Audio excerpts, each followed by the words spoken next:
This episode is supported by Little Saints. More than a non-alcoholic beverage, it's a mushroom-infused cocktail that elevates the soul. Use code TheMothers20 for 20% off at littlesaints.com. That's TheMothers20 for 20% off at littlesaints.com. Now, enjoy the episode. Hi, everyone. I'm Sarah Brown, co-host of The Mothers, where we talk to industry leaders and industry makers who are also somehow raising the next generation. Please take a minute to subscribe and review wherever you're listening and give us a follow on Instagram at The Mothers Pod for bonus karma points. We must feed the algorithm, so thank you. But anyways, today we have a treat for you. Nicky Bandera. Nicky is the founder of Project Paulie, an organization that connects brands, nonprofit organizations, and consumers, us, through viral, funky retail products, most famously a beanie hat with a tomato on it, tailored to represent the organizations involved. For example, Sweetgreens recently partnered with Project Paulie to raise funds for the One by One project. Project Paulie was in the middle, getting anyone to care. Project Paulie made Sweetgreen colored beanies for purchase, a percentage of which went to the foundation, and the hats themselves were eye-catching out in the world and became the beginning of the conversation between consumers and nonprofits. I guess you could say Project Paulie makes connection and community and giving back feel, well, a little trendy. And maybe even cool, which is exactly what Nicky does. She is the ultimate connector, making everyone in her presence feel like $1,000,000 and also feel like we should all be a little bit better at helping each other, or to the Project Paulie slogan, feeding each other. And that is a longer story, involving Nicky deciding to cook lasagnas out of her house in the pandemic to help feed her neighbors, which ballooned into sending more than 2,000 lasagnas to people in need. Those lasagnas and the cult following is what grew into Project Paulie, and why those famous beanies feature a beloved, intriguing tomato. As you'll hear in this conversation, this deeply held belief in giving back, helping others, serving others, has always been in Nicky's bones. But it became a calling and an imperative once she had her daughter, Frances. Because then, Nicky wanted to show her that a girl could do anything, become anything, and that she deserved to walk into any room she wanted to. This discussion is wide-ranging and passionate, and I have to say, very Boston, with an exception. Nicky's open-hearted generosity is something that Boston, and I can say this as a Bostonian, is not necessarily known for.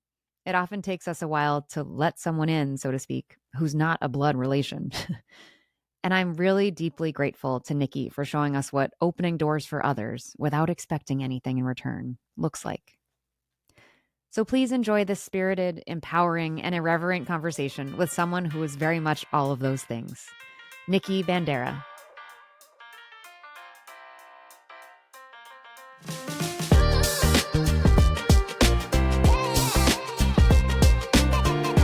Today I'm home, so you get like my home background.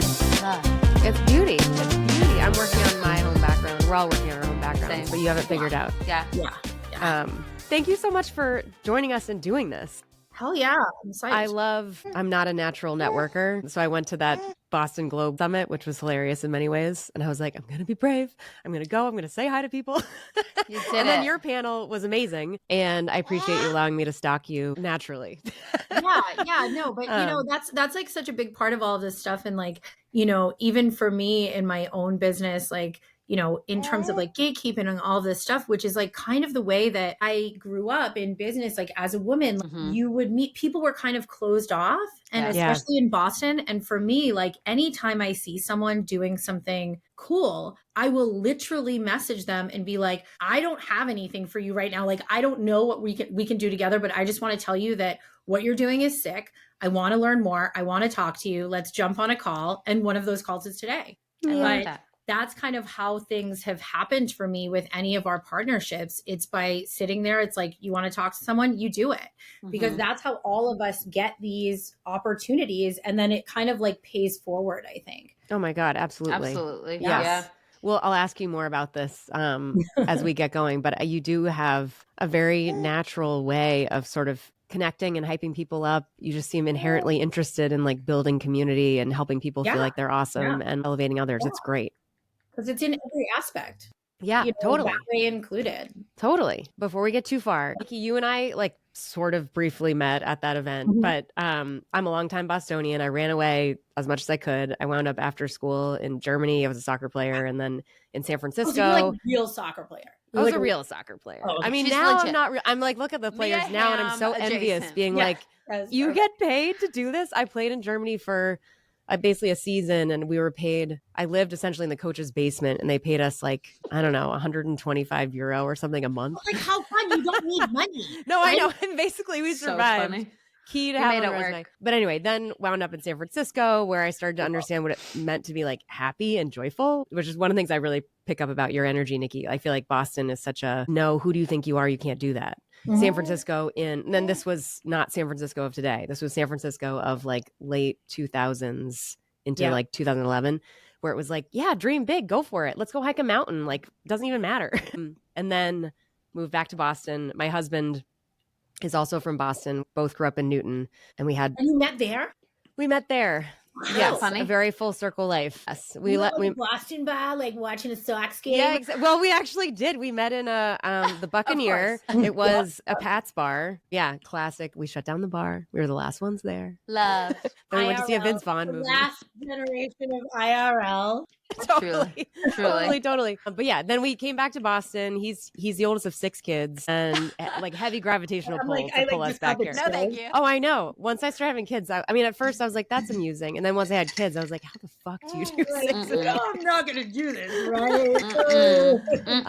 Yeah. So then, and by that time I started working at Google, and I was ultimately at Google for like 12 years, had 3 kids while I was there. And then along the way, we moved out to the suburbs. Never, ever, ever wanted to live in Newton, but here we are. And Turns now out. we like it. But V was our very first nanny for our first kid, Yeah. and was immediately like love at first sight. I actually feel like she has some of your energy signed up too. for this kind of job, huh?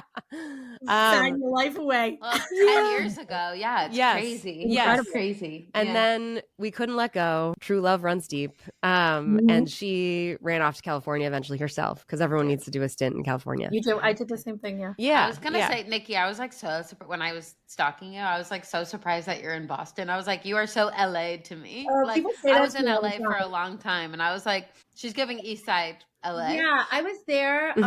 So I graduated from high school and I totally left town, same thing. And I went to design school in LA, and Oh, cool. I was out there for a while, like doing some pretty aggressive creative work, and then came back, and it's like you meet a guy, and thankfully it wasn't the right guy and led to the right one, Mm-hmm.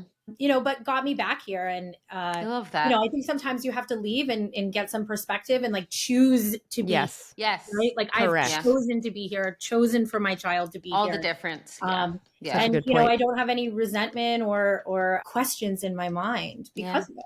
That's good. such a good Where point. Mm-hmm. in Boston are you in the city or? Yeah. Nice. Cool. Yeah. So we're in the city. We're about to actually move, which is great. We're moving into the South End, which is nice. Yeah. Fingers crossed all those checks and balances happen. But yeah. And then Exciting. our office and our shop is all downtown. Cool. Amazing. Nice. Yeah. Just to round out the story of why we're all here and what this podcast is about a little bit, but so I left what turned into big tech, and had some ideas of what I wanted to do next, but wasn't entirely clear. And this, when I was away and like experiencing more of the mother's world and kids world and childcare world, which has always been something that, especially since knowing and loving V, there's the childcare and the caregiving space just deserves more respect and admiration emotionally, but also, of course, like financially. Yeah. And so I've always been interested in trying to find ways to get these people that are carrying so much of society that kind of get like shoved to the side and dismissed as much as they're considered essential labor. And also being honest about it, about it. One of the things that I noticed even at that, at that conference is that you hear all of these women and, all of their beautiful, jewelry and stuff. And they're sitting there telling these mothers, you can do whatever you want. It's like this whole story. And the truth is that you can't. Yes, Nikki. Like, unless you have this support system. So not addressing that part of it is misleading. These women are sitting almost here more going, harmful than good. Good. It's not Yes. like I can do it and I can't. I must Makes not you feel want shit. it more enough. I must not have what it takes. And it's like you're doing 2 full-time jobs as a mom. yeah. Yes. You know? Yes, totally. Yeah. So I was just curious. No, I love this. This is exactly what we want to talk about because I think I was just suddenly around all these, mothers in a way that I hadn't for most of my like classic typical working life had not really been with. And I was just like, we're fucking badasses and we're doing so much. I didn't realize how much I was doing while working until I wasn't working and I was still very busy. And then that just made me be like, I feel like there aren't enough stories about the badassery of us, the edginess of us, the power of us. There's a lot of care and concern. And there's a lot of like concern about parenting and kids. But I didn't really feel like we were showing up in the conversations that unfortunately in capitalist America, we can be taken seriously and we have a seat at the table, not because we're moms and we feel bad for you, but because we're fucking mothers and we are building humans and we are building businesses and we are generating value and you can't ignore us. So that's like, and part of that is how can we see more rock star mothers that are out there doing amazing things and also raising children and allow them to show up sort of as their integrated selves? Because I also always felt like you would see, in a work setting, just the work version of that person who pretended they didn't have children. And then maybe outside of that, you would hear, they talk sort of soft stuff about mothers and parenting, but you wouldn't see them together and see them be respected for being that way. And it's anyways, so that's my diatribe. The exposure of the invisible labor. Yes, right? Nikki. Yes. So this invisible labor that we have that even you're just kind of like doing it. Right. Yes. And you don't even acknowledge that you're doing it. It's like you're emptying the dish, whatever it is that your job, that's whatever you do. Like you're getting the clothes. You have to buy your kid clothes every 6 months because they're going out of them and you have to do something with the clothes, whatever it is. Yes. We don't have those conversations because we don't realize it ourselves. So it's like taking a tally of all of that and kind of bringing some clarity or some transparency into this invisible labor instead of carrying it. Yes. 100%. Losing your mind and asking to be locked up in McLean's to have a vacation. Yes, totally. Amazing. Well, I feel like we've already gotten started in so many ways. V has so much more to say too, but she also now has a baby of her own. Yeah. Who often is sitting on her lap. He is. He's breastfeeding. We are Velcro attached to each other. He only contact naps. So I know. V's child and I have similar attachment issues to V. If I could be sitting on V's lap right now, breastfeeding. I'd be like a baby. Maybe hopefully not breastfeeding. But he usually have some boundaries. We feed each other, Nikki. Yeah, it's not weird. It's not weird. He usually sleeps, but if you hear a peep, then that's what's going on. Peep away. Are you kidding? Yeah, totally. Okay, so we like to kick things off by asking our prolific guests to share how they tell the story of themselves and how they tell the story of how they get to, for you, the Nikki of today, running a variety of businesses. I hear you're maybe starting a podcast, but like I'm curious. How do you think of the story of how you arrived at where you are today? Yeah.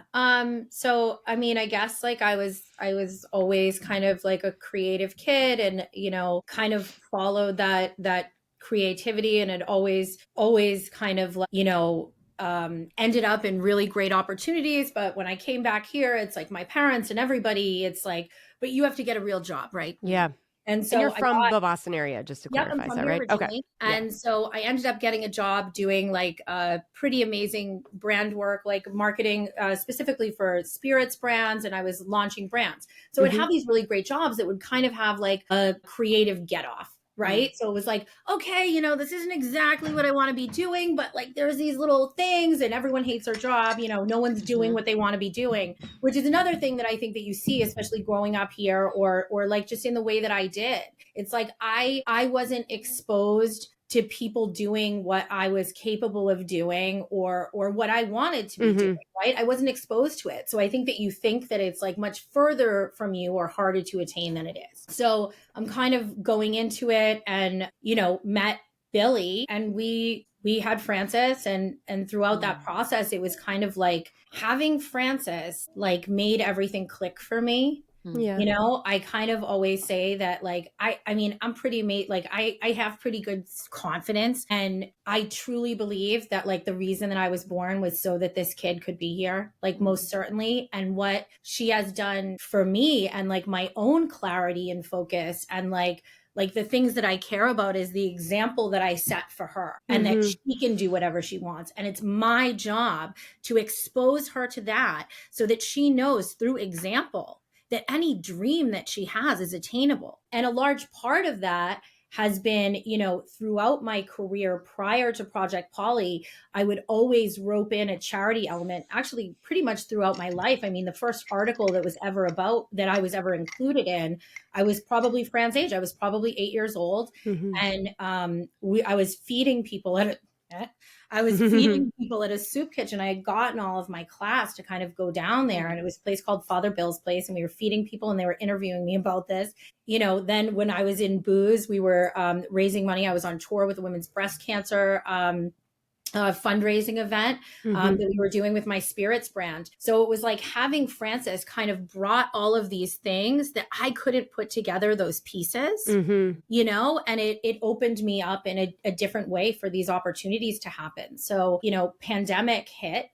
And that first week, I was scared. I was the breadwinner of my family at the time. And I was really concerned. And, you know, I kind of looked at this little kid at the time, and it was like, what would I want to show her here? And to refocus my brain on my own stuff, it was like, let's just start cooking on something that I can do. And no, I am not a chef. You know, I can make 3 things, but I knew that there was a need, and I wanted to show her that in times of trouble, if you have the ability to do something, then that is your job. And then that like it is part of our life and our job to be involved in the community that we live within, and that, you know, you're really close. Every person is really close to needing the same, you know?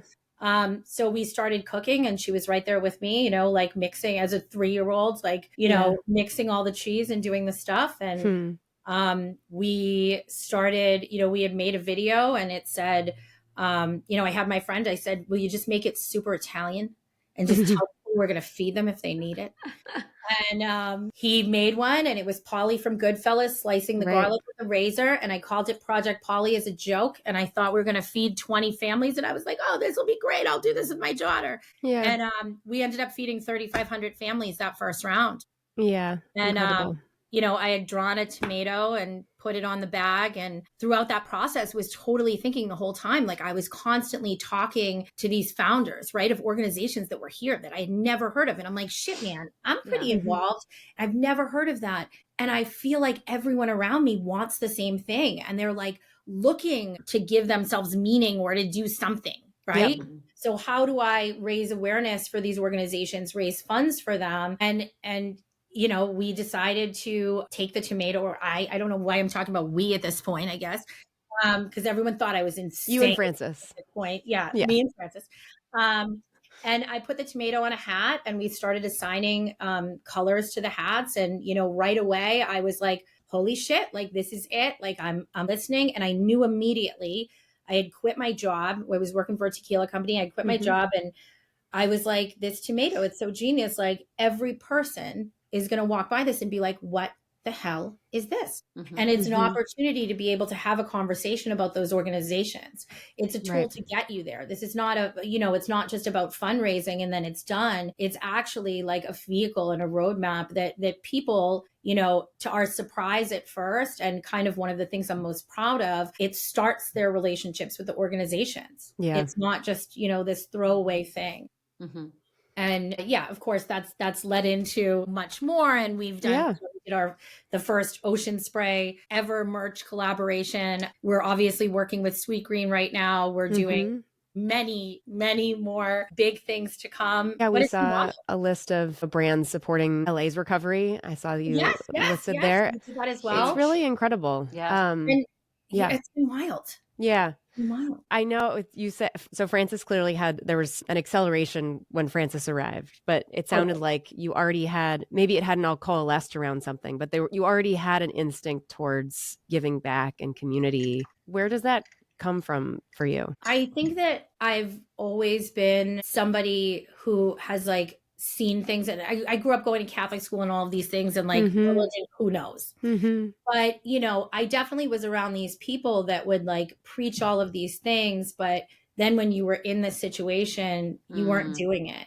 I definitely was a kid that grew up with some pretty tough love but also grew up in a very privileged way. And when I've needed things or people around me have needed it, it's like, well, figure it out. I mean, I'll never forget, like our entire pricing structure, everything changed, of course, during COVID. And I didn't lose my job, but everything changed. I was about to re-sign this contract and everything got cut in half. And, my husband was actually working for my parents at their store and it was seasonal. And it was like, we had no money. We had this little kid.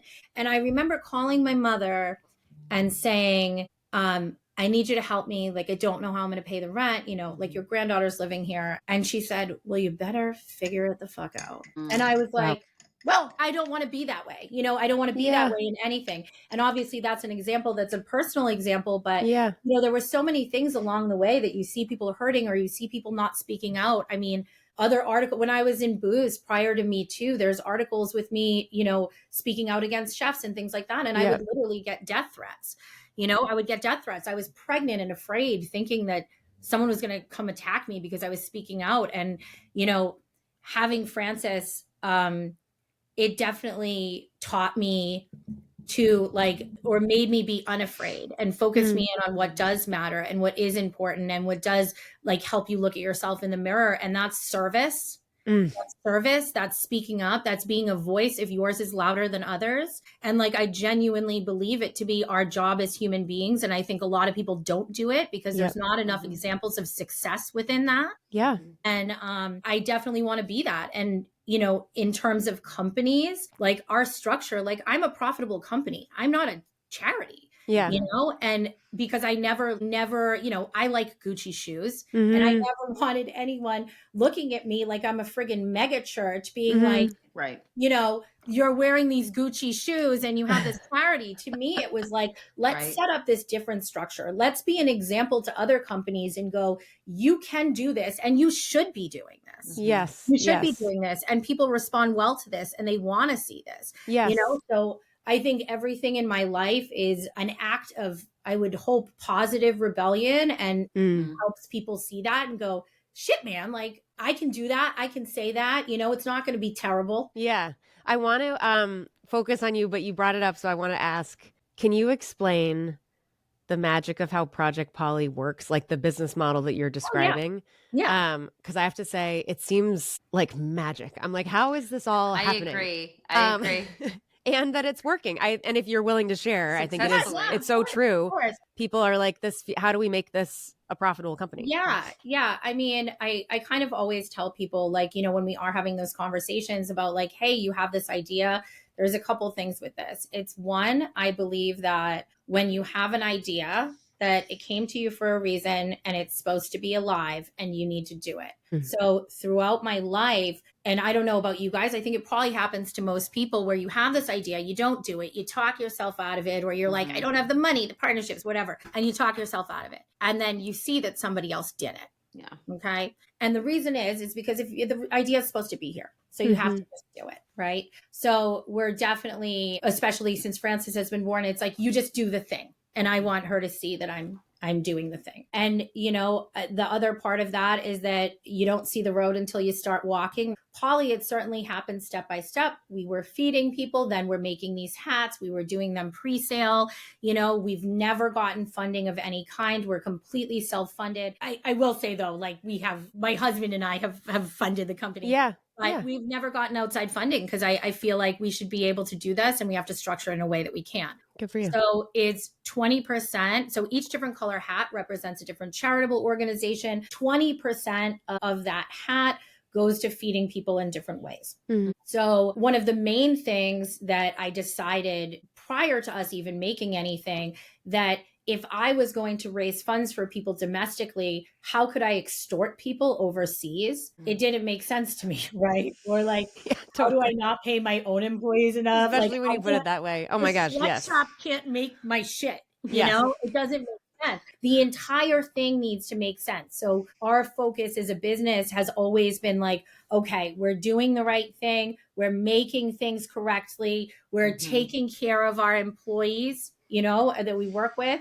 Mm-hmm. And we're kind of making it a full circle thing. And whatever we have to do to get it to be that way, if the hats have to be $60, they're going to be $60. Mm-hmm. So yeah, we've done it that way. And we do so we started doing a ton of private label for other companies because of the way that our systems, I mean, even in our shipping practices, we're using bags that have already been recycled and they can be used again. And it's a little more expensive, but again, you're closing the circle. Yeah. So, pretty soon in, we started getting asked by people that were pretty big to start, producing their merch, because for most people, they don't start a brand or they don't start making merch for themselves because they're like, how do I ship it? Where do I go? Who produces it? So we started another company about little over 2 years ago. So we do some really giant, much bigger than me, some Bravo girlies, some people on SNL. Wow, cool. I mean, we've done stuff for lots of huge brands. Yeah. So, it's kind of like, for me, that balances.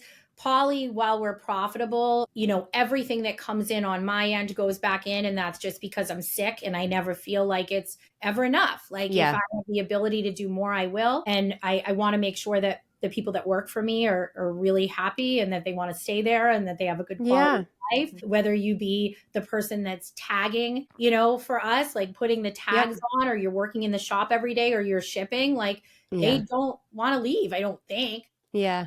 So that's really cool. But it's, our focus has always been on our community. And I think that that's benefited us and led us to a situation that is really successful and has proven to be. So I think that, the advice would be, I guess, in terms of starting anything, or the story about how I'm successful, has been not having the focus be money, having the focus be this wonderful project, and also like doing it in a really creative way that makes everybody look at everything I'm doing and go, what the hell is this? And ask questions. Like everything we do kind of causes a question and like a conversation. So, beautiful. Thank you for sharing. To do exactly what I do. Exactly. Yes. Do it. And I tell now you can be the Mel Robbins of startups. Yeah. Yes. So this obviously is a lot.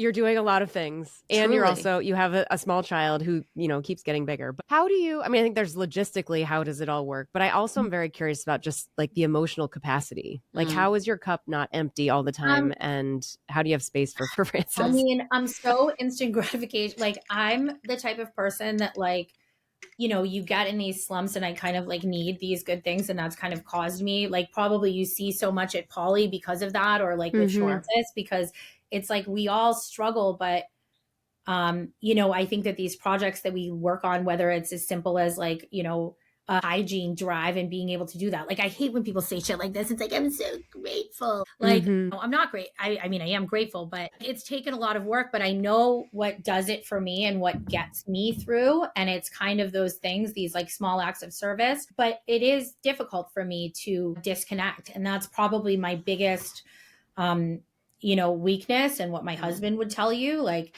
it's incredibly hard. Like, how many emails do we get from school? And she goes to this beautiful school and they're really communicative. Guess what? Like, I didn't read the whole email and I forgot that it was the day that you had to wear green. And like, it was my GD job. Yeah. And that shit sucks. It sucks. I don't think that you can do it all. I don't think that anyone can.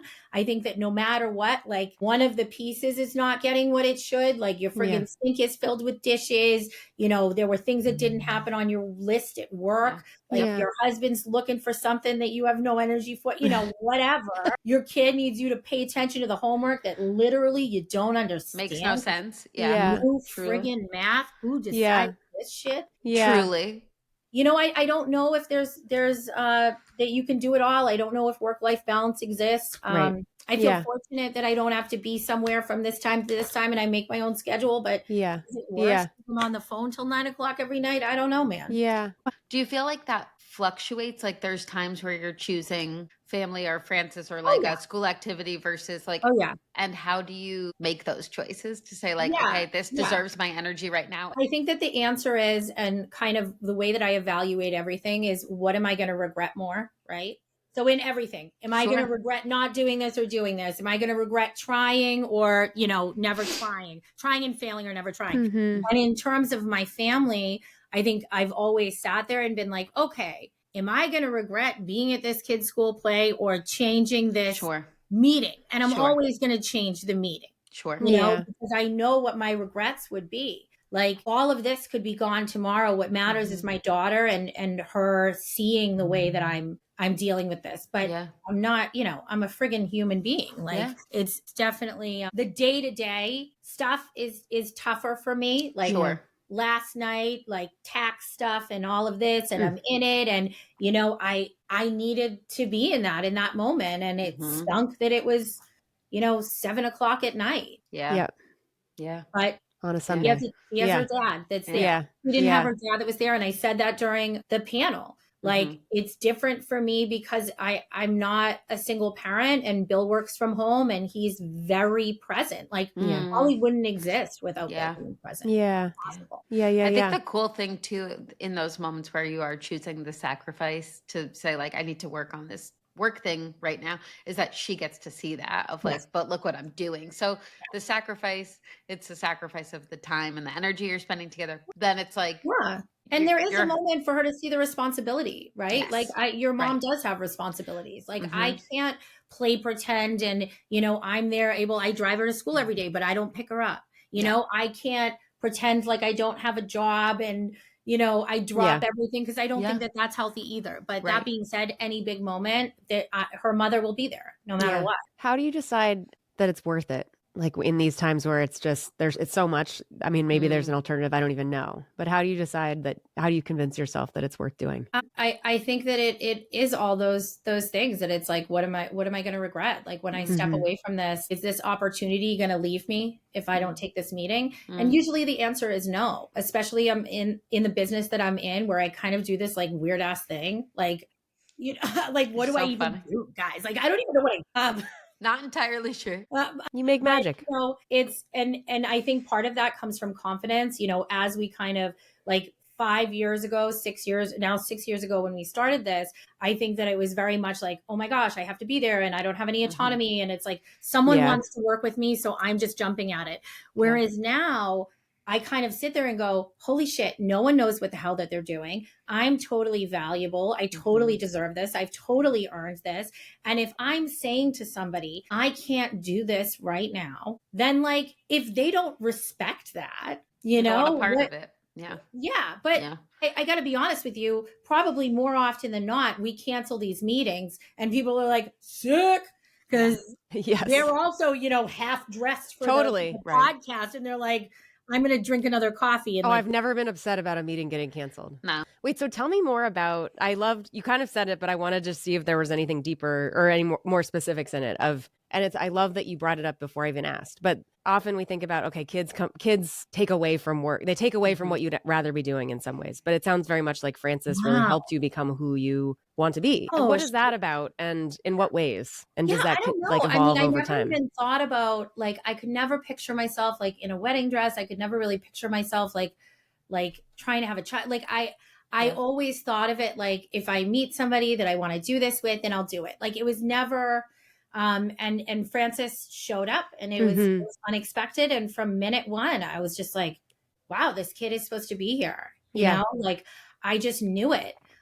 And it has always been like, she has been my reason. Like she has been the wind in my sails that keeps the boat going. Like, I don't know where I would be, like what I would be doing. And I feel more creative, more focused. And it's because it is literally the reason that I was born was to be able to have the gift of showing this kid all of the things that I didn't see. I can bring her to her first Celtics game and she's on the court and they're like talking about her mom.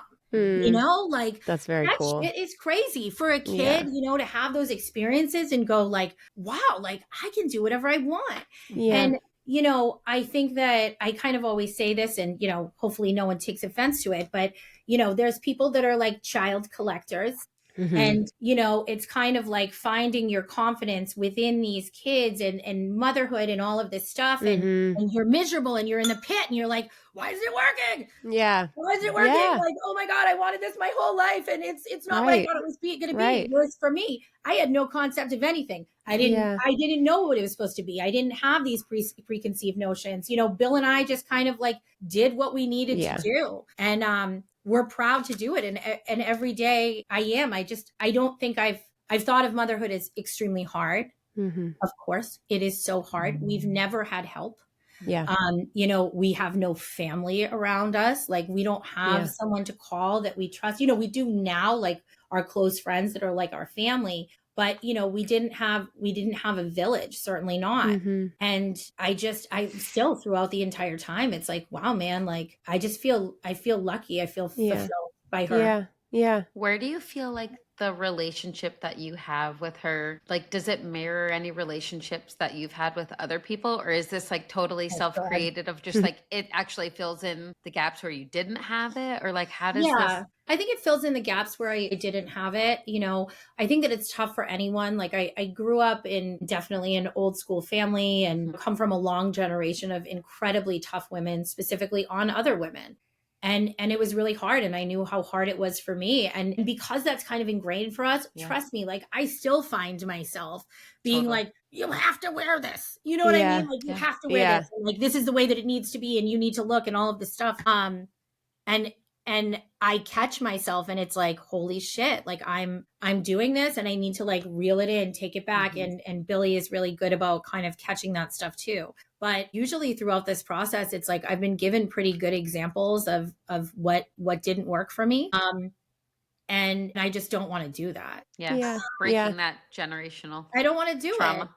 I don't want to do it. You know, I want this child to be strong. I don't want her to have that gap in her 20s that I did, where I didn't feel like I was supported to be able to do what I wanted or that I could. When everyone around me was sitting there going like, you're the shit, you can do it. And I'm like, but your family kind of pushing you in another direction. It was tough. So always kind of in front of that. Thinking about the example you shared of when you were kind of in like, this could all fall apart and you call your mother and she says, well, figure it out. Frances may one day call you. Like, what would you say to Frances? Like, what would you want to be able to say? Yeah, I think that there's really space for responsibility, right? There's space for responsibility. You know, I think that, like having that tough work ethic and whatever, like is important. I don't want Frances to like never get a job and she needs me to pay rent. That's not, what we're talking about. But in times of trouble, like there will not need to be one explanation of anything. Like when the world is on fire and there's a pandemic, quite like literally, you can bet your ass that question probably wouldn't have to be asked. And I think always feeling, I want her to always feel like she's supported. Of course, that there's expectations, and those expectations from us are that I want you, like we have kind of a saying here that like we feed what grows, we don't feed what doesn't. So if she's doing really amazing in dance, then we throw money and feed dance and we give it our all. If she's, struggling in soccer, we don't keep her in it, right? Or like with school, we really focus on like where she's really strong so that trickles down into the places that she's not, instead of focusing on what she's not doing well. We're always focusing on what she is, because building that confidence for her to go forward is going to help her in all areas. My house was the opposite. So I feel like that's such a beautiful shift in mindset. Like I think that a lot of our parents' generations, like I grew up in a household where my mom's motto was buck up. And it's just there's a lot of beautiful things to that of just like, get over it, like keep going, you got this, whatever. But this tough love mentality could be so detrimental and harmful. And I feel like a lot of us are doing this like triage work to be like what you said, like serving the things that aren't, working and not focusing on what isn't. It's so much more positive and I think so much more beneficial. Obviously, conversations are really important. I definitely grew up in a house where like, I can tell you that having a child, experiencing breakups, experiencing moves. I don't think that these people ever ask me, how are you? Yeah. Yeah. Like, are you okay? No time for the feelings. Yeah. Keep going. Yeah. And they don't, I remember my mom telling me, like, I would come home from school and something would be happening and I would be like, oh, you know, I want to tell you about these things. And I'd start telling a story and she would say, I don't need to know everything. Yeah. And I would be like, what? Why not? Like, my child, I'm like, tell me everything. Yeah. Like, who's talking to who? What's going on? Like, does anyone have crushes? And, you know, if anything, she's like, Mom, like, leave me alone. Stop. You know? Kind of always being like a soft landing for her, like a place where she can talk about anything, and then it's like an open dialogue, you know? Yeah. There was there's a lot of fun coverage of you. I found a Globe article from 2020 that had a really sweet. It was obviously the beginning of Project Paulie, and I loved you said this.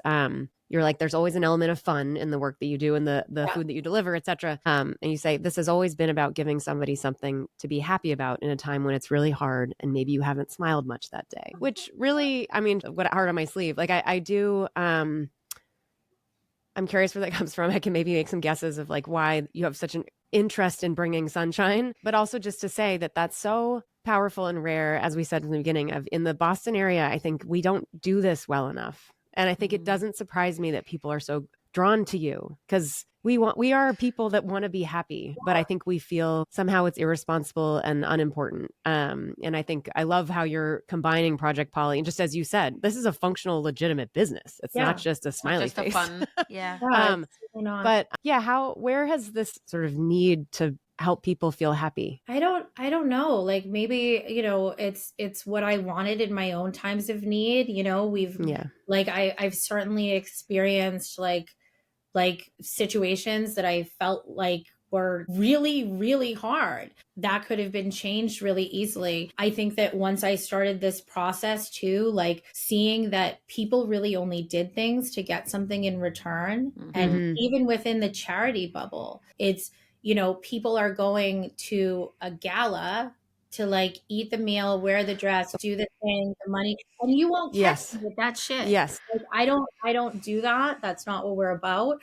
And it's because of that. And like, even I get invited to things that our organizations that we work with really well, you know, really closely. They'll say, hey, do you want to come to this thing? They give me the ticket. And I say, do you want me to buy the ticket or do you want me to give you the cash? Like it's not about that for me. Like this is, you know, definitely not been ego driven. Like, is my ego wrapped up in it? Yeah, I'm a human being. Like I love the work that I do. I'm really proud of it, but this is not ego driven in the terms of give back. This is not doing something to receive something. If you look at my Instagram, I mean, you didn't even see my face until we had PR because I was like, I don't want to be on this. Like, this is not about me. Like, talk about the organizations, talk about the work that we do. Like, it's not about me. Yeah. It's about them. It's a vehicle to get to them. Of course, that's changed. And, you know, we've realized that like my voice, my face, everything is helpful, of course. And the reason why we're doing what we're doing. But I think it's really to change the mindset of giving, not to receive, you know? Yeah. And like, I'm a pretty great example of that. And it is really happy and easy. It's like, I mean, we work with One by One Foundation. I'm like on a tangent now. Sorry. No, go. We work with One by One Foundation, which I'm going to tell you about because it's important. Pam Rosenberg from Boston. She came, Ashley from Newton. And she came into our first shop, which was on Newbury Street. And she was like, oh my God, I just started this thing. And they had come from tech. Her and her husband started this organization where they step in where no one else can. So like you have, you know, a single mom who's on welfare and her car breaks down, right? So how are you going to get the car fixed? How are you going to get the kids to school? She jumps in, pays the bill, no questions asked. In under 24 hours, they take zero overhead, right? Zero overhead. And she partners with most of the organizations that we partner with. So they call her for emergency services when they cover it. We're talking about a $35 light bill or something on this that makes it so that the child living in this house can do their homework, can do well in school, and that changes the trajectory of their lives. These little things, right? And it's like, how can that not bring you joy, bring you a smile, bring the family, like what that would do to a mother in that predicament, you know, and to a kid. Like, this is real shit. This is real work. and connecting people to that work or helping them get there is like fucking awesome. Totally. Sorry, I don't know if I can swear here. No, it's great. We're all about swearing. We encourage it. Yes, and we'll put more. I love it. One by One Foundation. We'll add more about it. We'll add. Go to the gala support them. Like, I'm not saying don't do that. I'm just saying I don't do it. Yeah. I was curious. Also, you when we first started, you were like, let's not pretend that we don't have help, or people who are saying like, go and you can have it all, but like kind of hiding how it's the possible because you have tons of resources and you can hire a lot of people, etc. You alluded a little bit to like, there were some dicey times where you're like, I don't know whether it's a question of what you can afford or a question of who's watching the kid, or like, how did you bootstrap it, duct tape it together? How did things fall apart? Like, if you could share some of that, I think it's really useful for people to know that it's not as easy as it looks at the end. Yeah. I mean, when we had Francis, I had gone back to my job and they were like, your job doesn't exist. Like, we didn't think you were going to be back. Like, you had a baby. And I was like, what? Wow. And so we moved to the Cape. We picked up our lives, and like, my parents have a business there, and Bill started working for my parents, and I started working somewhere down there, and I would work all night, like running a bar program. Right? Work all night. My daughter was 3 weeks old when I started. And it's crazy to think about that right now. And I would have people being like, where's your child? And I would say, Bill. And they would be like, he doesn't mind. And I was like, what? Yeah. What? So Billy would work from 5 o'clock in the morning until, I don't know, 3 or 4. And I would go into work at 3 or 4 and get out at like 3 o'clock in the morning. And we were literally like this. And we had absolutely no help. And it was really, I also realized at the time, and I talked to a lot of mothers with really young kids, and they're like, I need to do something. And I'm not doing anything. And I'm like, bro, you're doing a lot. Need to survive for a bit. For me, it definitely took a couple years of that was like pretty selfless. Again, that was because we did not have help. We didn't have a community. We didn't have that around us. So it was Bill and I. And I think I knew in my mind, it was like, there's something on the other side of this, and everything's going to click. When everything is right, it will happen, and just kind of stay there. But I was never afraid that him and I could do it. Like, I wasn't afraid of us being able to care for Francis. I wasn't thinking about myself. I knew I was going to be okay. It was really about doing the work. And now, we have lots of people around us, and I've been lucky enough to have, lots of great college girls that have worked for me, that have served as like assistant, babysitter, nanny, go and get the groceries, do the stuff. There's all the apps that bring you stuff. But truly, my community is Billy. And even still, I mean, his shifts, he's a trader. He literally works from 3 o'clock in the morning until noontime. So I drive her to school. I go to work. He picks her up from school, does the activities, and you do what you have to do. But we're fortunate to be able to have those schedules. And like, if we worked at the bank, you know what I mean? Right. Like, we're working at the bank. I don't know. Like, her school's expensive. Like camp is $1,000 a week for shit. Totally. It's insane. If you're in a city camp, it's $500. Yes. I don't know how anyone does this. To be able to work, it's not possible. I know. I recently read, I was helping with a book launch it's called 4 Mothers, number 4 Mothers. And it's this journalist who follows 4 women across different countries in the first year of life. It's a wonderful book written by someone conveniently from Newton, Abigail Leonard. They follow someone in Japan, Finland, Kenya, and the US. And obviously the US looks like shit. But what came through, Finland has outrageous public services. Like, almost, it's not easy to have a kid, but they kind of do in small ways hold things. Even when you have those supports, I think everyone should read the book anyway. But I was so amazed by the resilience that, in this case, mothers, I think parents in many ways, but mothers in particular, just, they really, to what your mother said to you, which is not what she should have said, but we find a way. And it's like, despite it all, we find a way, which is almost why we're not getting the help that we need, because we do find a way. But it is really incredible. I know V's going through it now. Like, we're all in different phases of where it's really hard. Like, how the fuck are we going to do this? It's incredible and not known enough. Yeah, I think that, as I kind of think back, like, one of the things that Bill and I kind of did, again, I think it's because it's different, and I didn't have this preconceived notion of motherhood. And I I think that there's a lot of people that are like, okay, I'm reading the books and like, you know, the sleep training and the breastfeeding. I came into it. I was like, okay, let's try this. That's not working. You're not eating. I don't give a shit. I'm not doing it. You have to be fed. I didn't have this whole like pressure on myself because of this thing I had built. Yeah. And then the other thing that we did was like, you know, the sleep training and all the stuff. I'm like, look, we're in the shit. If my kid feels safe sleeping in bed with me, with us, with whatever, we're going to do that. Yeah. Everyone's sleeping. And guess what? She's not still sleeping in my bed at 8. It all works out when it's supposed to. But I think that like a lot of mothers, especially when you're first in it, most of that mental battle is the people around you telling you that you have to do something some way. And your own shit being like, I have to sleep train. I have to get home. I have to feed at this hour. I have to do whatever. When you can just kind of, I mean, it's not chill. I'm not going to say it's chill. You both know it's chill.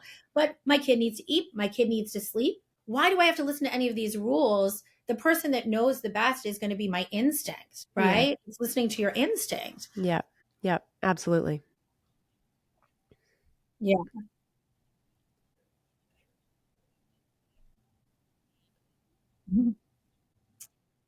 Yeah.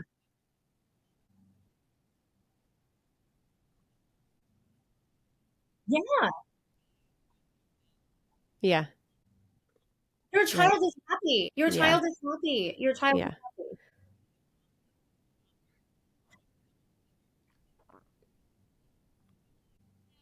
Yeah. Yeah. Yeah.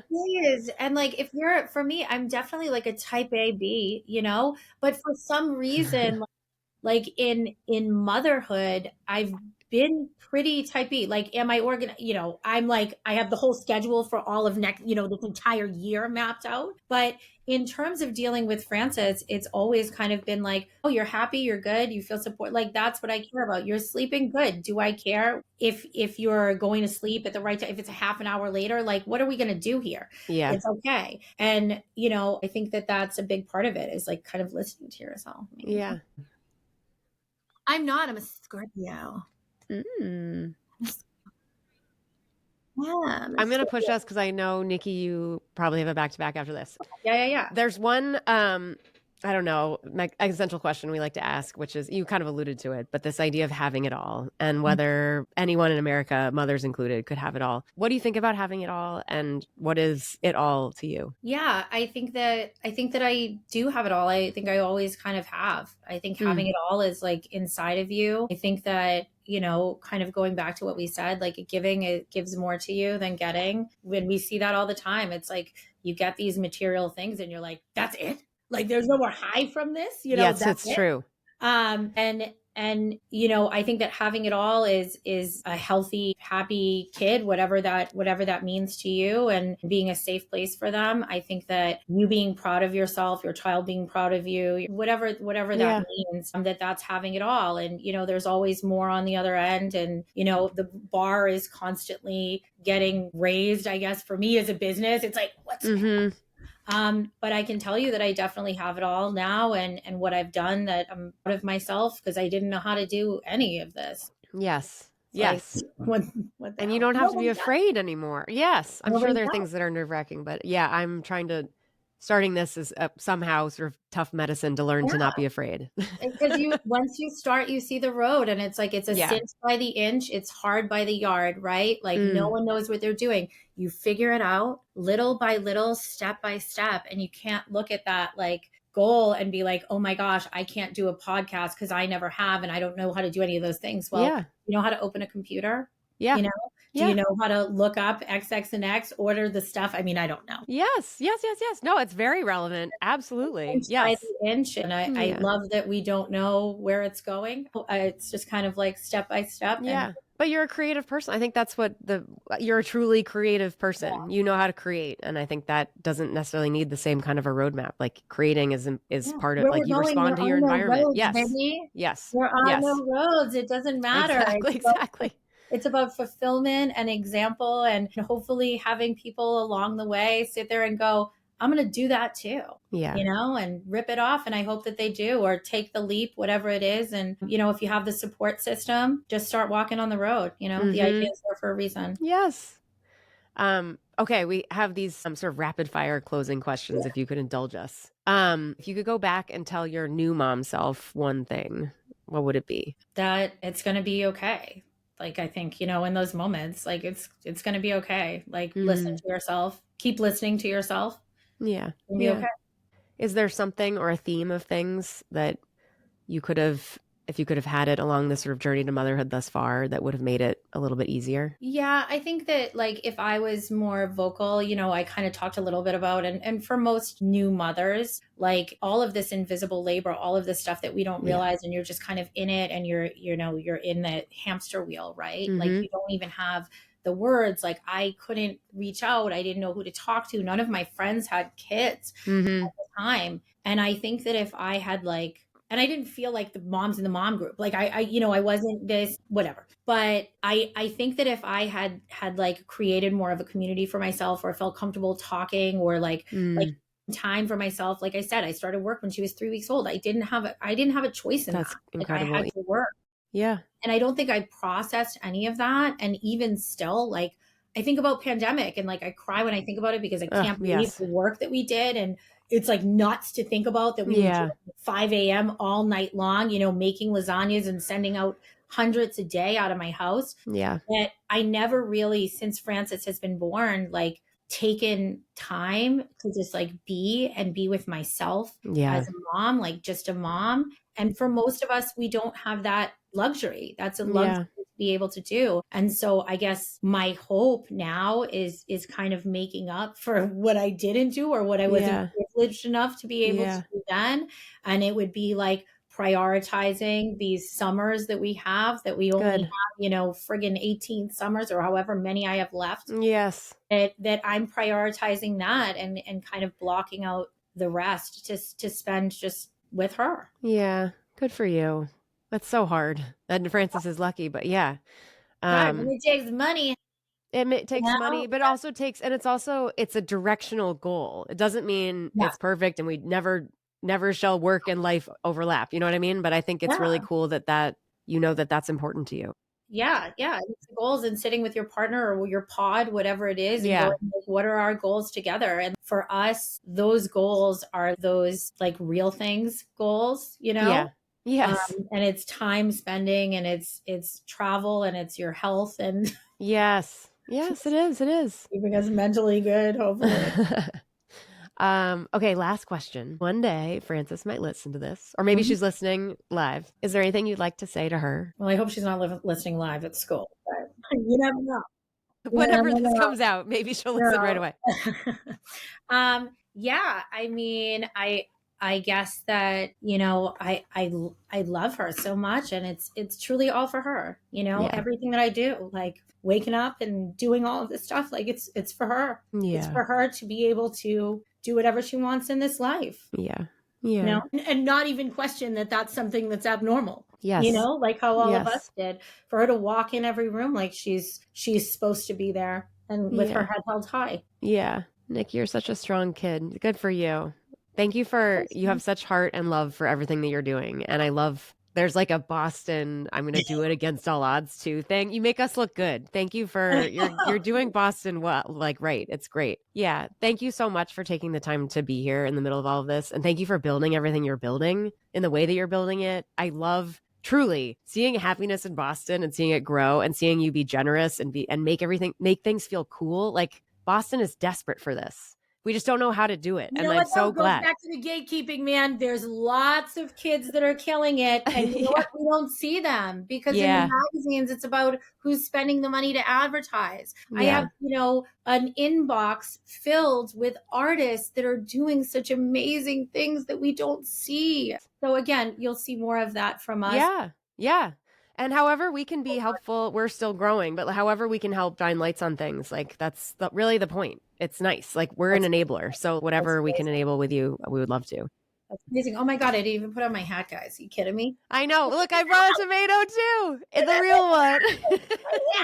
Great hat. But no, thank you so much for having me on, and I'm so happy to meet you. And like, you know, every single thing that we do, it's a crossroads, and I'm happy that we talked, and I'm looking forward to see what can happen between the three of us, and I'm sure that there's plenty of things. Oh my God, so much. Well, thank you. Thank you guys. Have the best day.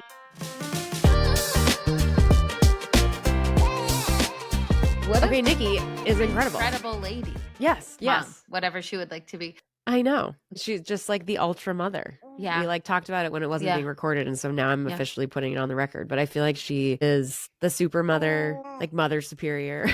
Mother to her daughter and mother to everyone around her. Exactly. Mother She's Teresa. like mothering Boston. She's the Mother Teresa of our generation. Nicky. Casually. No, it really is incredible. Yeah. That appeals to her former Catholic schoolgirl self. Yeah, exactly. You're welcome. Yeah. No, I just really, I said this many, many times, but I feel like Boston wants to be fun and open and cool and relaxed. And I think for some reason we're just all so uptight, and it takes people out of nowhere just feeling like brave. Because I feel like Boston's so caught up in like, I don't know, some other version of success and what life's supposed to be like. But we really ultimately want to be happy and have fun. Like that's the human desire. Yeah. So I appreciate that she's bringing both meaning and also joy in the way that she does her work. Yeah. Very cool. I feel like a lot of what she said, I don't know if I want to be like Nicky or if I think I am. I think I am. But a lot of her like approach to stuff, it resonates with me, where there's this expectation of what we think motherhood should be, and the sleep training and this and that, whatever. And she's just kind of like, that doesn't work for me. I'm not going to like fit that mold. And so I'm going to do what I'm going to do, and it'll work out how it's supposed to work out. Yeah. And I just really appreciate that like approach and just like unapologetic Nicky-ness, where it's just like, this is what I'm going to do, and it's going to be great. Yeah. And she does it so well. And like, it seemingly is just working out for her and her like network and the village that she's created for herself. Yeah, she like knows everyone. Yes, it is kind of like that when Betsy Riley was saying this about swell stuff and building community. Talk about like just going over and sitting on the couch. Like she's like, I'll just make lasagna for everybody in the middle of the pandemic. Well, I have a 3-year-old. And like, look what it's worked out to be. Exactly. And the idea doing that, and then it actually does come back to you, even though it's a fine line, because the trickiness of like, you want it to be authentically not about you or getting anything back. There's also, which is, I think that is about true. That. Yes. She's like, I also like my Gucci shoes. So like, okay. Right. And it's totally. like, there's room and space for any and all of it. That's right. It doesn't have to be an either or. Like, that's true. I do think women sort of this isn't even the right word, but like women, females, these kind of do good industries, there's some expectation that like it has to be absolutely pure. Yeah. And it's like, but we can also run a business that's profitable and also like does some nice things on the sides, and that's okay. Yeah. I like that she just kind of plows ahead and is like, she has the heart that wants to make it good, and so it will be. And also, I don't know, there's sort of like she's not apologizing for what she's trying to do. I love it. Yeah. Wait, there was the other thing that I was going to say. The other thing was how she immediately, without being asked about it, was talking about how essentially what she does professionally and how everything that has happened for her she's like, it wouldn't have happened without having a kid. And that the introduction of Francis into the world was like this galvanizing, clarifying experience. That it wasn't the thing that like took her out of something. It was the catalyst towards something. Yes, exactly. Yeah. I thought like, that was we need more amazing. of those stories. Like it all, so much sense. I'm also interested over time. There's a lot. She said a lot about, I'm doing this for Francis, or I'm doing this so she can see. And I think that's an interesting experience that in any generation, sort of the role modeling, whether it happens to be gendered or otherwise, but the role modeling that parents have for kids. And just, I think the answer is just have a regular steady dialogue and make sure it's built on a relationship. But a lot of the pressure of role modeling for a kid, but also just making sure the kid's happy and like role modeling something. So, a version of like shattering a glass ceiling, but also not setting expectations for your child that like, that's what they need to be doing. They have to do this in order to succeed. Yes. Yeah. Yes. Yeah. I do think that's a gentle role model. Yeah. If you will. Like, I wonder how many in a heteronormative, whatever kind of marriage, if the guy, the dad, how much they think about what they are role modeling for their kids when it relates to work. I think more what I hear, if anything, is the kind of like, my dad was never home for dinner, so I want to make sure I'm always home for dinner. Whereas I feel like what we're hearing on like the mother side is like, I want to show my kids that they can have meaningful work and also be home, or that they can fulfill their dreams and be a great parent, like whatever. Yeah.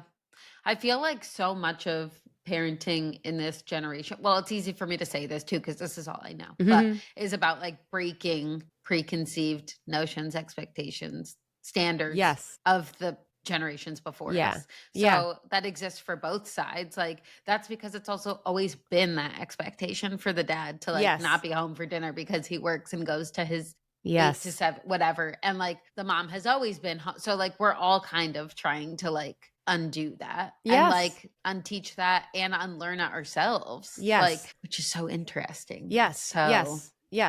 I want to say, I was trying to remember whether it was, so again, in this book, Four Mothers, the number Four Mothers by Abigail Leonard, there's, to this point, I think it's in Finland, which has like all of the resources one should have, like are provided by the government. Postpartum support. They do specific work funded that deals with ending generational trauma and abuse. And so they kind of force you / give you the chance to have therapy to like deal with what are the things that you inherited from your family that didn't work. And how do you want to show up as a parent for your kids? And like, imagine if everyone was like, let's sit down and talk about, I don't know. Isn't that amazing? It's incredible. It's also like so interesting because I think a common thread in a lot of the conversations we have had, not all of them, but a lot of like, I'm doing this because it's something that I didn't receive as a child, or I saw something that didn't work. Right. It's not often that we have had them, but it's not like the common theme of like, these are all the beautiful things that I had and that's what I wanted to carry on. I guess that could seem like really sad or traumatic or whatever, but it's all just like in any given moment, all of these people, all of these parents are doing it for the first time. And we're all doing our best and we're all doing it thinking that we're doing the right thing. And like, we have decades of experience and I don't know, research, whatever, to either learn that that's true or not. But it is so interesting that like so many of us are like, well, I'm doing this because that's not something that I received and that I want my child to know that this is what they deserve or what they should have access to. Yeah. So being like supported in that exploration. Yeah. That's so cool. Yeah, I totally agree. Man. Okay. Let's think about joyfulness for the week. I'm also just, Nikki's so cool. I know. I want it to work. I know. Everyone get your business involved with Project Paulie. Okay. My joyfulness actually is easy. People can probably hear the nasalness in my voice. And I really do apologize that you've been on this. You're on a cold journey with me. I sound like shit. This is actually me feeling better than I felt in a week. You look great. Thank you so much. Yeah. For all the people that are watching us in video, all 2 of you. Thank you for looking at me. Okay, my joyfulness is I am borderline well enough that I might do some form of exercise. For myself. Maybe a walk in the sunshine. Yes, a walk, no weighted vest. I might go for a run. I might see. There is like a borderline moment where like pushing too hard. I feel like running sometimes, this is made up. There is no science to this. But sometimes the doing of it, if there's like a mental feeling of getting it out of your system. Yeah, whatever. Are we working to undo this? So it's going to make me feel good. It's also going to make my brain feel good. Okay. I do think there's like mental, physical, whatever the connection is, whatever the scientific term is, I think that's real. So if I can be well enough to go on some version of a run, that might make me believe that I'm getting better and I'm feeling well. I love that for you. So I'm going to find my fucking joy by going on a run and not dying. Get it, girl? Okay, where's your joy? My joy is I was thinking about it this morning. I was like, oh, where's my joy going to be? And then something happened and then I was like, that's my joy. Where I was choosing to like accept and giggle at like the ridiculousness of things. So my dad's coming in for the week. And so I was just like, okay, I need to like clean up and vacuum, whatever. And I put our son in his like playpen, which just understandably, he's like, why would I want to be in here if I could like have free reign? Yeah. So I was vacuuming and then I think I like scared him because it was really loud. So I was like, whatever, I'll just hold you while I vacuum. So I was holding him. And then I was trying to get under our table and I just was like slowly doing like a back bend. And then I sat on the floor with the vacuum and was vacuuming, like sitting. And I was like, this is ridiculous. And then I was like, this is hilarious. And I was like, this is joyful. Like he was like, what's happening, and laughing. And I was like, this is, and I was like, this is my spark of joy. Like it could have been one of those moments where I was like, oh my God. Like, but I was just like, this is stupid. Like comedic. Yeah. Absolutely. So that's my joy. It's just like choosing to laugh at these like ridiculous, like this is hard. And also just like, whatever. It's not that serious. Let go. Like, yeah. Yes. Let go and laugh. Vacuum while you sit. Yes. No, wait. Yeah. Vacuum while you sit. Sit while you vacuum. Vacuum while you sit. Yeah. Don't vacuum while you sit. Sit while you vacuum. But vacuum. We didn't really get a lot of sleep this weekend. I'm not thinking. Oh, you're a hero. Thank you for sparking my joy all the time, V. Love you. I appreciate you. Thanks for sparking my joy. All right, everyone out there, you're crushing it. Go bring joy to others and yourself. Be your Nicky. Be the Nicky of your community. Be the Nicky. Yes. What a gosh. So cool. Love what her. A spark. Good job, Nicky. All right, everyone. We love you. Bye. See you later. Okay, bye.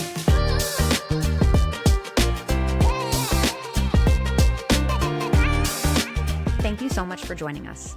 Please remember to like and subscribe so you don't miss an episode and we can reach even more rock stars like you.